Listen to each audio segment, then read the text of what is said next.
The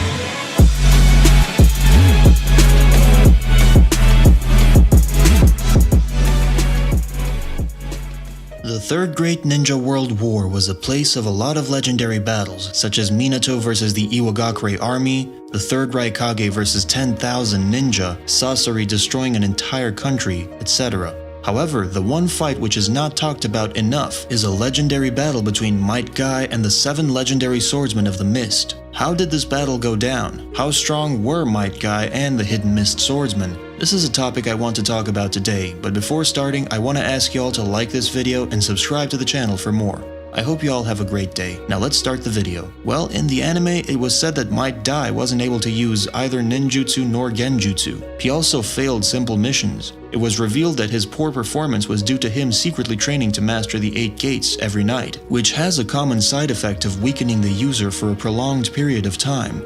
Despite being genin ranked, Dai possessed great physical condition and prowess in taijutsu, allowing him to open all 8 gates, although he spent 20 years mastering it. While admitting to it being his only achievement, Dai was competent enough with his abilities to teach the Kinjutsu to his son and later use it to fend off the entire 7 ninja swordsmen of the Mist. As I said earlier, this confrontation took place in the Third Great Ninja World War. Dai rescued his son and his teammates Ebisu and Genma Shiranui from the 7 ninja swordsmen of the Mist, who had confronted the trio. Though his son argued that he was no match for the Kirigakure Nin, Dai reminded his son that he still had the 8 gates technique and would use it under the very same condition of use he created, the protection of someone precious to him. In the anime, Dai's efforts ultimately killed 4 members of the famous group, Jinin Akebino, Kushimaru Kuriarare, Jinpachi Munashi, and Hiramikare's wielder. Well, we have all seen how strong Might Guy was after opening the 8th gate. He was able to go toe-to-toe with Ten Tails Madara and even almost killed him. No one besides Six Paths, Amped Naruto, and Sasuke was able to even do that. After this battle, a lot of people regard the 8th gate as the ultimate and one of the most overpowered techniques. Well, in some ways it is true, but the fight between Might Guy and the 7 legendary swordsmen showed us a different case. Despite Dai opening the 8th gate, the same power Might Guy used to destroy Ten Tails Madara, he wasn't able to kill all members of the 7 ninja swordsmen, and I think the reason of that is that we can regard 8 gates as a power multiplier. Not saying that it is officially stated like that, just giving my interpretation of it.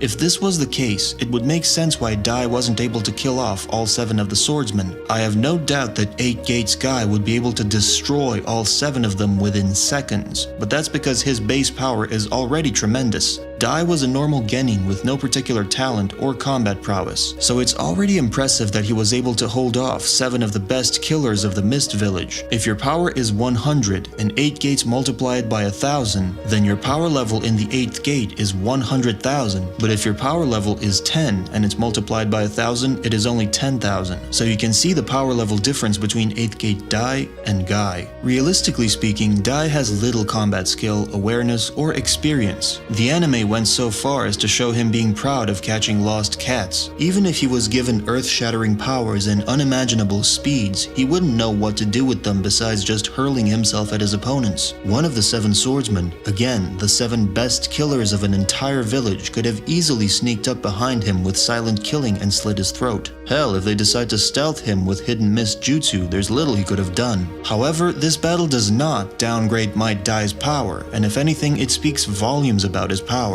The fact that he was even able to stall them for so long really speaks a lot about Dai himself and the 8 gates technique. But how strong were they? Well, let's review the powers of these swordsmen and start off with Fuguki Suikazan. As one of the 7 ninja swordsmen of the Mist, Fuguki was one of the most powerful shinobi produced within Kirigakure. Fuguki's generation of swordsmen were noted to be the strongest in the village's history, and just like those other members, he too was capable of using silent killing as seen when fighting the 3rd division of the allied shinobi forces while under the effect of his former colleague Zabuza Momochi's hidden mist technique, showing that he, despite his bulk, had a high level of stealth. Fuguki could also harden his hair to shoot a multitude of senbon-like hair follicles or extend it to create a spear made of hair to pierce multiple opponents simultaneously. With his great sword Samehara, which was noted to be the most frightening of the 7 blades, Fuguki could absorb chakra from his opponents. He likely had large chakra reserves in order to satisfy Samehara. Next one is Jinin Akebimo, whom, as one of the 7 ninja swordsmen of the mist, was one of the most powerful shinobi produced within Kirigakure. Jinin's generation of swordsmen were noted to be the strongest in the village's history. He was capable of using silent killing, as seen when fighting the 3rd Division of the allied shinobi forces, while under the effect of his former colleague Zabuza Momochi's hidden in mist technique. He was evidently very skilled at utilizing Kabutowari, a blunt sword that consists of a single-sided axe and a hammer joined by a leather strap, which is said to be capable of breaking through any defense. This is achieved by first striking with the axe before hammering it through the remainder of the obstruction with the hammer, resulting in the axe functioning much like a wedge, proving himself ambidextrous in his use of the weapon. The sword's construction still allows the weapons to retain their individual capabilities, and thanks to Jinin's expertise and high speed, both the axe and the hammer can be exploited to their fullest. Next one is Kushimaru Kuriarare, who wielded the unique longsword Nuibari. With it, he was not only able to precisely pierce multiple enemies in quick succession, but also stitch them together utilizing a substantial length of wire attached to the blade. This athlete demonstrated his proficient dexterity while handling this particular needle-like sword, as he was able to repeatedly catch it securely just mere moments after previously forcing the blade through his adversaries.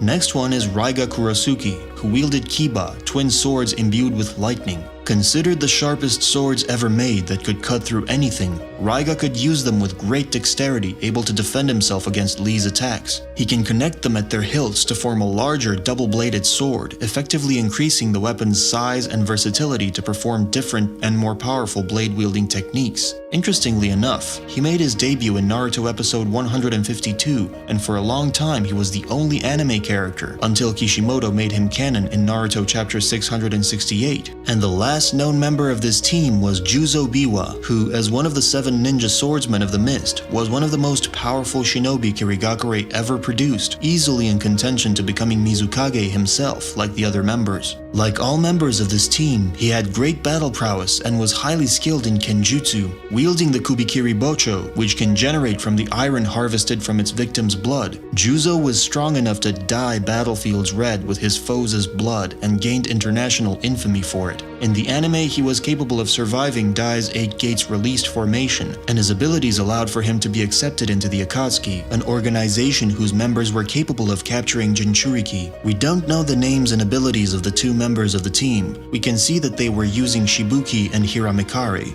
Mastering and using these swords is not an easy task, but they managed it, which makes me think that they were extremely strong sword users. In the anime, 3 members of this group, Fuguki, Juzo, and Raiga, survived the confrontation with Might Dai. However, this is anime only. None of them besides Fuguki made their appearance after this battle in the manga, and we can assume that he was the only one who survived Dai, since the canonicity of Juzo and Raiga's revival is very debatable. In any case, we can see that Might Dai is an extremely strong ninja. I wish we could see more from him, and I'm very disappointed that he and Sakumo Hatake, along with a lot of legendary, interesting, and strong ninja, weren't revived in the 4th Great Ninja World War. Maybe he was not extremely strong in his lifetime, but in Edo Tensei form, he would be able to basically spam his 8th gate and defeat a lot of ninja, plus him being weak would allow Kabuto to control him easily. Well, I guess the reason for that could be the fact that there was no corpse or any genetic material left behind. Once he had reached his limit against the 7 swordsmen, he simply would have died and turned to ash, leaving nothing for Kabuto to take and use Edo Tensei on him with.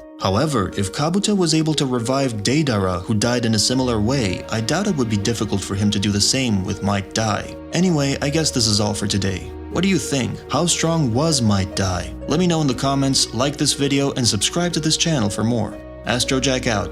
Bye.